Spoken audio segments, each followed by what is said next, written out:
Jadi antum berusaha hari ini memakan bekal. Antum atur. Antum bikin jadwal sendiri.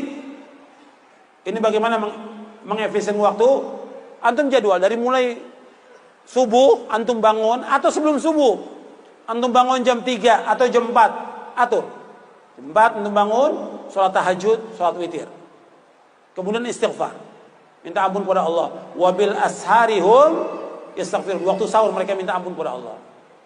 Kemudian sholat subuh berjamaah. Karena laki-laki wajib sholat berjamaah di masjid. Kemudian zikir pada subuh. Zikir pada sholat. Kemudian zikir pagi. Kalau bisa kita ada waktu lagi sampai syuruk. Kalau nggak bisa, pulang baca Quran sedikit. Berapa ayat baca Quran. Kita harus punya target. Kita menghatamkan Quran dalam sepekan 30 juz. Atau 2 pekan. Atau sebulan. Pokoknya target kita sebulan hatam, berarti satu hari berapa juz? 1 juz. Ada target kita. Pagi berapa lembar, siang berapa lembar, atau sore berapa, atau malam berapa lembar. Ada target. Kemudian setelah itu kita waktu makan, waktu mandi, kemudian kerja atau dagang atau sebagai penuntut ilmu, antum masuk ke sekolah, kelas. Itu apa yang kita baca?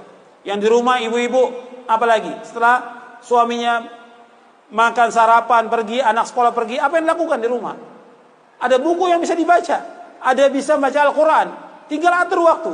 Kalau masih ada anak kecil, ya umumnya dia bermain, tinggal kita lihat permainan dia. Kalau dia tidur, kita bisa gunakan waktunya untuk baca. Baca bisa semuanya. Semua orang bisa, tergantung bisa ngatur waktu atau tidak. Jadi waktu pagi apa yang dikerjakan, waktu siang apa yang dikerjakan. Ketika kita masuk kelas, guru nggak ada, apa yang kita baca. Ketika menunggu ustadz, apa yang kita baca. Ketika menunggu pekerjaan, apa yang kita baca. Ketika kita di bis, menunggu kereta, apa yang kita baca. Zikir apa yang kita lakukan. Zikir kepada Allah SWT. Waktu itu bisa kita atur. Kita yang ngatur waktu itu. Kemudian siang apa yang kita lakukan. Kemudian sore, setelah sholat asar kita zikir pada sholat. Kemudian zikir sore kita baca. Kemudian kita murajaah sedikit bacaan Quran kita.